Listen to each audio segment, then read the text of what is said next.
after Donald Trump threatened to, well, not threatened, he announced, I guess, that he was lessening his deadline. We saw former Russian President Dmitry Medvedev responding to Trump slashing the deadline. He wrote on X, "Each new ultimatum is a threat and a step towards war, not between Russia and Ukraine, but with Trump's own country." So, Bill, that's a threat to say that Russia is willing to go into some sort of war with the United States. But do you think they really think they can go up against the United States? No, of course not. Russia has not succeeded in going up against Ukraine, which is a much less powerful country than the United States. Much less. I mean, it's absurd for him to say that. But Dmitry Medvedev is a drunken fool who makes all sorts of idiotic statements. And if you were to look at his Twitter feed, you'd see all sorts of bombastic, exaggerated, unrealistic things that he's saying. I think he's trying to stay relevant inside Russian society. He's no longer the prime minister. He was once the president. He's really sort of been sidelined, and so his only role is sort of as a court jester and making these grandiose statements which don't have any basis in reality.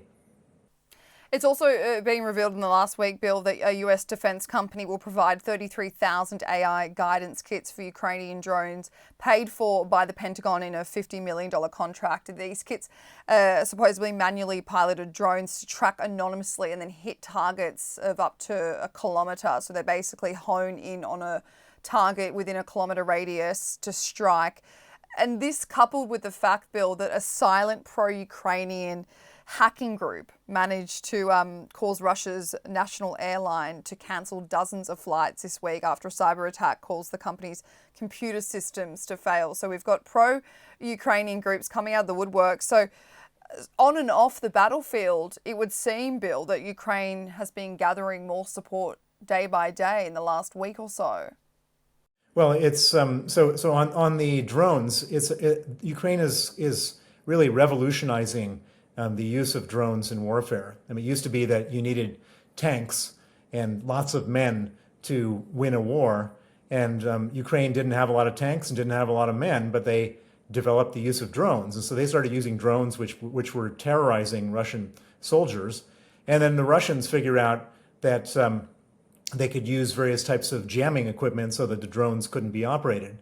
And so then the Ukrainians started running their drones literally off of pieces of wire. Like a 1 kilometer piece of wire, which is not very efficient, because if you're going anywhere near trees or any type of obstacle, your wire gets caught up. Anyone who's ever flown a kite knows that. And so they're trying to then find another way of not being jammed and continuing to use drones to prevent Russia from coming across any more territory. And every day there's a new development and a new technology, and it's both good for Ukraine to have this technology to fight off the Russians, and it's also good for the United States to test out this technology in battlefield conditions to see whether it works for the U.S.'s own military capabilities.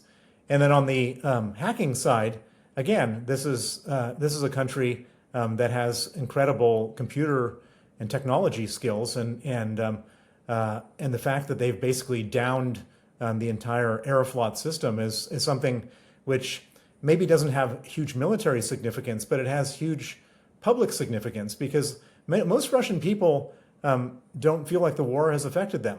They're all going about their business, having a nice summer. So, there's a recent article about more of them traveling to Italy, France, and Spain, getting visas, and Russian people should know that that this is not, as Putin calls it, a special military operation. This is war.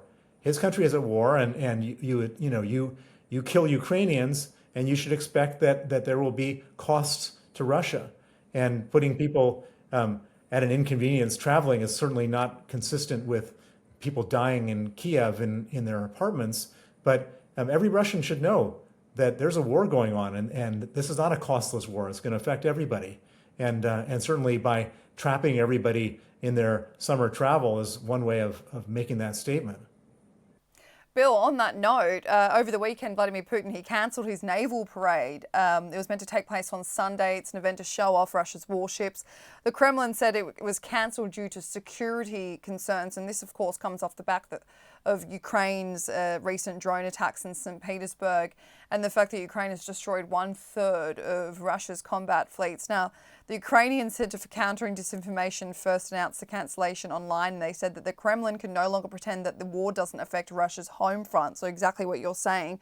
The war impacts all areas of life in Russia, even symbolic and high-profile events like the Navy parade. Today, Russian warships cannot feel safe, even on their own territory. So I wonder, does the announcement of this cancelled naval parade, Bill, does it show that the Kremlin are basically admitting that they do not feel safe, that these drone attacks have caused disruption?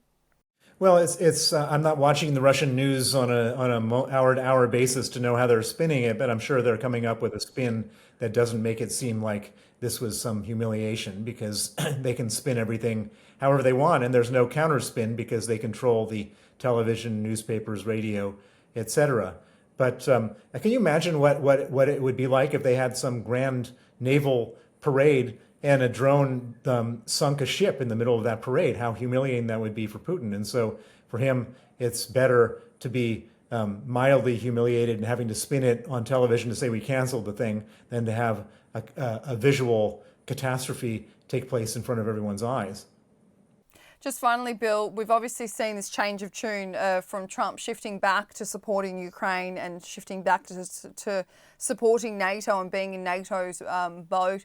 Of course, he's an unpredictable president. We're not quite sure if he would swing back the other way. But just from your perspective, we've seen this 10 to 12 day deadline. We've seen more military equipment sent to Ukraine. But what do you think should be next for Donald Trump to help end this war?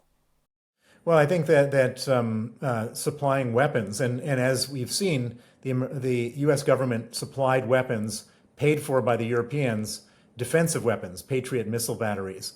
That was good, but if we want to end this war, there should be an unlimited supply of offensive weapons to Ukraine, so Ukraine can strike targets deep inside Russia, military targets where they're manufacturing drones or missiles, targets where troops are forming inside of Russian territory, naval bases, Air Force bases, Army bases, so that Russia really has no capacity to carry on this war. At the moment, Ukraine doesn't have that military capability. The United States, in the past, in the Biden administration, didn't provide it because there was such a fear of quote, escalating the war. And Trump hasn't provided it because he's had this ambiguous position towards Ukraine. If we really wanted to end this war, you do it with weapons and you do it with money. Weapons give them more offensive weapons, and money cut off the spigot so they get no more, they can't afford to fight the war. That would be the policy that if Trump really wanted to end this war, he should pursue. So Bill Browder, thank you so much for joining the Trump Report today. Thank you.